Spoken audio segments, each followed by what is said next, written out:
पश्चिम बंगाल में एआईएमआईएम को बड़ी मजबूती। बिहार के बाद अब पश्चिम बंगाल की राजनीति में भूचाल आ चुका है। उत्तर दिनाजपुर जिले के ग्वालपोखर विधानसभा से जो खबरें सामने आई है वो टीएमसी की नींद उड़ाने के लिए काफी है। बिहार के बाद अब पश्चिम बंगाल की राजनीति में बड़ी सियासी उलटफेर देखने को मिल रहे हैं।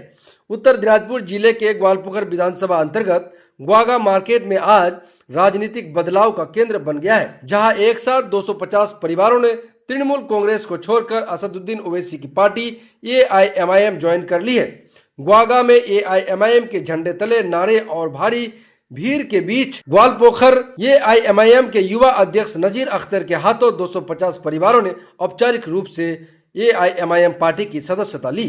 इस दौरान लोगों का साफ कहना था कि वर्षों तक टीएमसी को समर्थन देने के बावजूद जमीन पर ना तो विकास दिखा, ना ही इंसाफ मिली। इसी नाराजगी के चलते उन्होंने एआईएमआईएम को अपने नया राजनीतिक विकल्प चुना है। नजीर अख्तर ने मंच से कहा कि बंगाल की जनता अब जाग चुकी है और एआईएमआईएम सिर्फ सत्ता नहीं बल्कि हक और अधिकार की लड़ाई लड़ रहे हैं।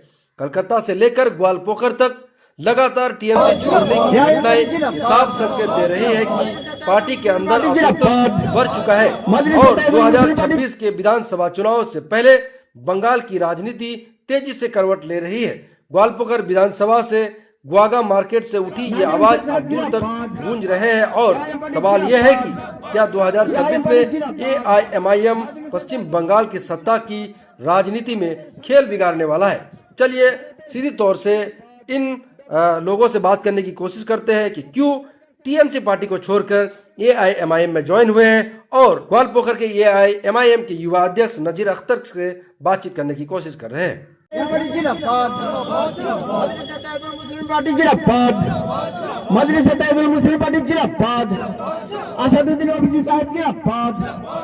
আজকে আমরা এমআইএম কে এই জন্য জয়েন করছি যে আগামী দিনে এই যত রকমের পার্টি ছিল, টিএমসি ধরেন, বিজেপি ধরেন, আগে তো সিপিএম ছিল, তারপরে তৃণমূল এসছে, এই দুর্নীতি যতগুলো হচ্ছে এখন, তো এইভাবে দেখে আমরা ডিসিশন কি দুর্নীতি হচ্ছে? দুর্নীতি হচ্ছে যে আপনার ধরেন যে নিয়ে ওয়াকআপ নিয়ে, তারপরে এখানে দেখেন যে কি বলছে ওটা ওয়াকআপে কি হয়েছে, ভোটার লিস্ট নিয়ে, এইগুলো এসআইআর নিয়ে, এইভাবে তারপরে হয়ে যাচ্ছে এইগুলো সবকিছু চিন্তা ভাবনা করে আমরা একটা ডিসিশন নিয়েছি কি এমআইএম পার্টিকে নিয়ে আমরা একটা সংগঠন করে মজবুতের সাথে দল গঠন করবো। জিততে পারবে গল্প করে? নিশ্চয়, কেন পারবে না? সকল জনগণ যদি এক মতে যদি করে কেন পারবে না? অবশ্যই পারবে। বলছে যে টিএমসি বলছে যে আর অন্যান্য পার্টি বলছে যে এমআইএম নাকি বিজেপির বি টিম। না, সে তো বলবেই, আপনার স্বার্থে তো সবাই বলবে, সে তো বলবেই। নিজের স্বার্থে বলছেন না, আমরা তো কোনো স্বার্থে বলি না, আমরা সবাই জনগণের নিয়ে আমরা বলছি। অবশ্যই এর আগে তো আমরা যে পার্টি এসেছিল সেই পার্টি করতাম, এখন তো আমরা টিএমসি ছিলাম। টিএমসি ছিলেন? হ্যাঁ, টিএমসি ছিলাম। এখন এমআইএম জয়েন করলেন? এখন এমআইএম এর সাথে থাকবো আমরা। আচ্ছা, কি নাম আপনার? আমার নাম রেজাউল হক। বাড়ি এখানে গোয়াগা সেনি। तो किस पार्टी से ज्वाइन किए? जी अल्हम्दुलिल्लाह। बोले आज ज्वाइनिंग प्रोग्राम था ग्वागा 1 अंचल कमेटी। मोटा मोटी यहाँ पर 250 मतलब 250 लड़के का ज्वाइनिंग था और कुछ ज़्यादा हो गए लड़के, मोटा मोटी 300-350 हो गए हैं।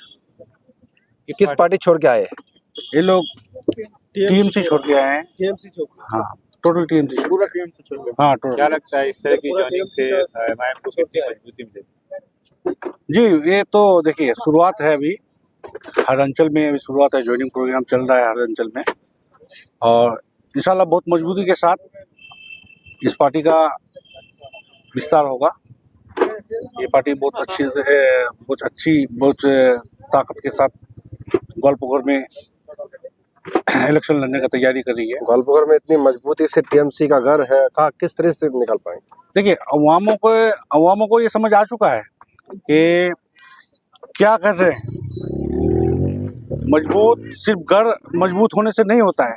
आज 14 साल का उम्र में, 14.5 साल का उम्र में टीएमसी ने क्या कुछ नहीं किया, कहाँ किस हद तक ले जाके छोड़ा है पूरे वेस्ट बंगाल को। खास करके हम लोग पूरे वेस्ट बंगाल छोड़िए, ग्वालपोखर को देखते हैं। ग्वालपोखर का हर मतलब व्यवस्था को तोड़ मरोड़ के ख़त्म कर दिया गया है और सिर्फ एक ही व्यवस्था बाकी रह गया कि अभी हिंदू मुस्लिम, वो हिंदू मुस्लिम मतलब कई एक जगह पे इस तरह की बातें हुई है जो हिंदू मुस्लिम का मुद्दा लेके आ रहा है। और ये ऐसा बात नहीं है कि सेकुलर पार्टी नहीं है ये MIM, ऑल इंडिया मजलिस इत्तेहादुल मुस्लिमीन पार्टी एक ऐसी पार्टी है जिसमें हर जाति, हर धर्म, हर कास्ट के लोग हैं। तो इसको आप लोग मतलब समझ नहीं सकते हैं कि ये सेकुलर है या नहीं है, मगर वो लोग तो बोल रहा है कि ये वन साइड पार्टी है, ऐसा कुछ नहीं है। अच्छा, ये कहा जा रहा है कि आप लोगों के प्रोग्राम में लोगों को आने के लिए भी कोई रुकावट पैदा हो, ऐसा कुछ है क्या? देखिए, सबसे पहली बात ये है कि सब कोई चाहेंगे, उन लोगों का काम वो लोग कर रहे हैं, हम लोगों का काम हम लोग कर रहे हैं। अवाम को तो समझ में आ चुका है, अवाम खुद उन चीज को उन लोगों को बता के आते हैं कि हम लोग आज ज्वाइन करेंगे, आप लोग हमारे लिए कोई मायने नहीं रखते हैं, इस तरह का जवाब तो उनको दे के आता है। और रोकने का कोशिश उन लोग रोकेंगे, मगर अवाम जागरूक हो चुके हैं। ग्वालपोखर के खास करके ग्वालपोखर के अवाम जागरूक हो चुके हैं और समझ में आ गया है लोग अब रुकने वाले नहीं है। और आए दिन, ऐसा बात नहीं है, आए दिन 100 करके हर जगह से जुड़ रहे हैं और हम लोग प्रोग्राम नहीं दे पा रहे हैं अभी। ऐसा बात नहीं है कि आज यहाँ प्रोग्राम है, प्रोग्राम देना पड़ता है सब जगह, तो उसके लिए एस्टिमेट भी चाहिए, ये आदमी का दौड़ भाग भी चाहिए, तो उसे दे रहे हैं। आगे में आप लोग कुछ लोग समझ सकते हैं कि कितना क्या कर लेगा, मगर हाँ हम लोग बहुत मजबूत कर।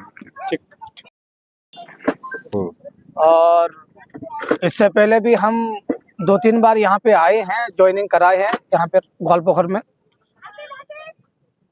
और अल्हम्दुलिल्लाह हम लोग वक्त नहीं दे पाते हैं क्योंकि हर ब्लॉक में जाना होता है, इसलिए ज़्यादातर, और ये जो सर्दी और कोहराम की वजह से मीटिंगों में जा नहीं पाते हम लोग। और जैसे आपने अभी कुछ देर पहले एक सवाल किया था कि ग्वालपोखर टीएमसी का गढ़ है जी, तो आपको मालूम होना चाहिए कि वो 21 की खबर थी, अब की नहीं है। अब अगर आप आज के दौर में, आज के डेट में इलेक्शन कराइएगा तो आपको पता चलेगा कि आधी भी नहीं है। क्यों नहीं है? क्योंकि लोगों को पता चल रहा है अभी कि हम लोगों के साथ क्या कर रही है ये सरकार, दोगला व्यवहार कर रही है। ये चीज़ समझ में आ रहा है लोगों को। लोग खुद जो है टीएमसी के विरोध कर रहे हैं, जो कल के दिन टीएमसी के लिए जान और दिल से पार्टी के लिए मजबूती के लिए मेहनत करते थे, खट रहे थे, आज वही लोग विरोध कर रहे हैं। सर, कहा यह जा रहा है कि अगर बंगाल में मुसलमानों को कोई सही सुरक्षा दे सकती है, बीजेपी से बचा सकती है, और क्या बोलते हैं, और दूसरी चीज़ों से बचा सकती है, वो ममता बनर्जी है, और हमेशा मुसलमानों की हिफाजत उन्होंने की है। ऐसे में इसको कैसे देखते हैं सर? देखिए, अभी कुछ दिनों पहले, 20-25 दिन पहले मैंने एक न्यूज़ देखा, किसी ने कहा कि ये जो शुभेंदु अधिकारी है तो ये ममता का ही आदमी है, ममता ने ही सिखा करके हमारे पास के, लेकिन ये इसका कंफर्म खबर नहीं है। लेकिन मैं उनकी बात बता रहा हूँ आपको कि ममता बनर्जी या टीएमसी के ही आदमी है शुभेंदु अधिकारी। वो शुभेंदु अधिकारी को साइड में भेज दिया और कहा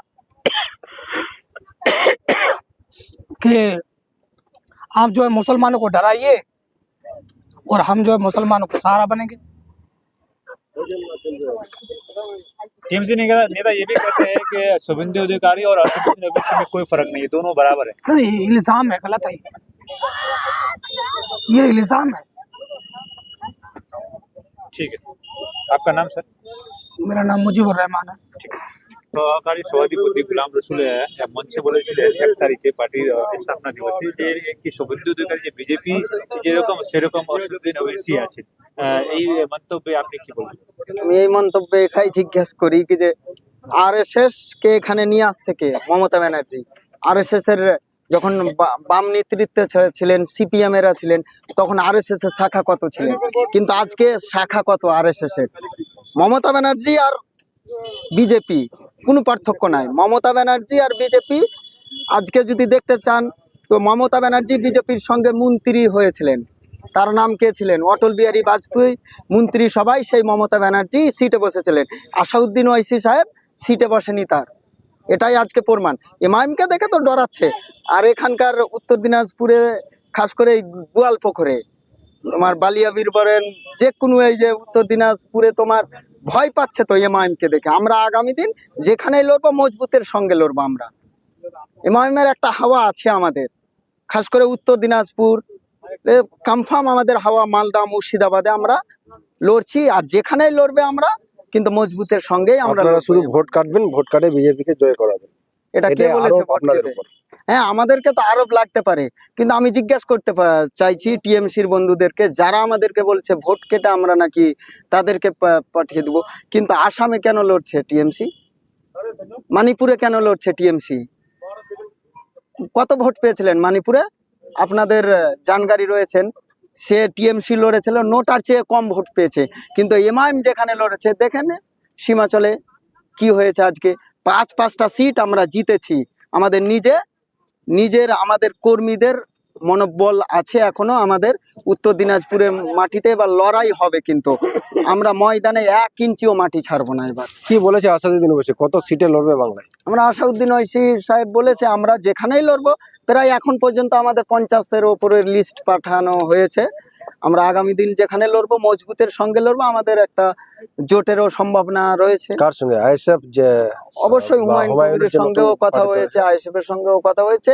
আমাদেরকে আসাউদ্দিন ওয়াইসি সাহেব যেই নির্দেশ দিবে আমরা তার কর্মী, আমরা তার সৈনিক, আমরা কিন্তু তার কথা অনুযায়ী কিন্তু আমরা লড়াইয়ে উপস্থিত রয়েছি লড়াই করার জন্য আগামী দিন। আপনার শুভ নাম? আমার নাম ফাকির উদ্দিন। আপনি জেলায় হ্যাঁ, আপনি পার্টির কি দায়িত্ব আছে? আমি পার্টির কি কি দায়িত্বে আছেন আপনি? General vice president, sorry, vice president. Dinajpur জেলা। দিনাজপুর, উত্তর দিনাজপুর জেলার ভাইস প্রেসিডেন্ট আমি। ঠিক আছে।